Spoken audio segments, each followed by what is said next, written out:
যার একটা কথাতে আপনার সব মন খারাপ ভালো হয়ে যায়, তবে মনে রাখবেন সে আপনার সুখের উৎস।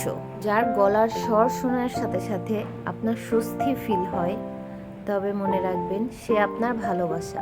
যাকে এক নজর দেখলে আপনার তৃপ্তি বোধ হয়, মনে রাখবেন তাকে আপনি ভালোবাসেন। যাকে জড়িয়ে ধরার পর মনে হয় আপনি পৃথিবীর সকল দুঃখ কষ্ট যন্ত্রণা ভুলে গিয়েছেন, সে আপনার একান্তই ভালোবাসার এবং ভালো রাখার উৎস। ভালোবাসা সুন্দর, যত্ন করলে আর আগলে রাখতে পারলে। এই ভালোবাসার মানুষগুলোর জন্যই মূলত আমরা বেঁচে থাকি, এদেরকে নিয়েই মূলত আমাদের পৃথিবী। তাই যার যার পৃথিবীকে যত্ন করুন, সময় থাকতে আগলে রাখুন, হারিয়ে গেলে আর খুঁজে পাবেন না। আমি খুব ঘর ভালোবাসি, আমার ঘর সাজাতেও ভীষণ ভালো লাগে।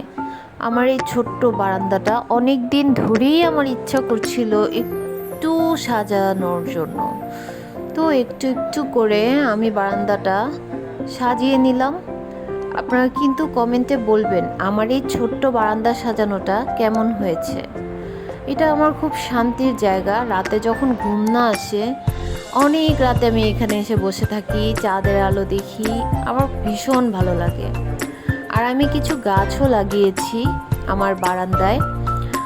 আমার বেশিরভাগ বাসায় ঠিকমতো থাকা হয় না বলে আমি গাছ খুব যত্ন করে রাখতে পারি না, তাই আমি এই গাছ, এই প্লাস্টিক ফুলগুলো, আমি এই গাছগুলো নিয়ে এসেছি আমার বারান্দাটা সৌন্দর্য আর একটু বাড়ানোর জন্য।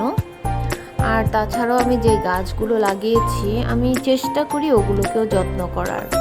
ভালো থাকবেন সবাই।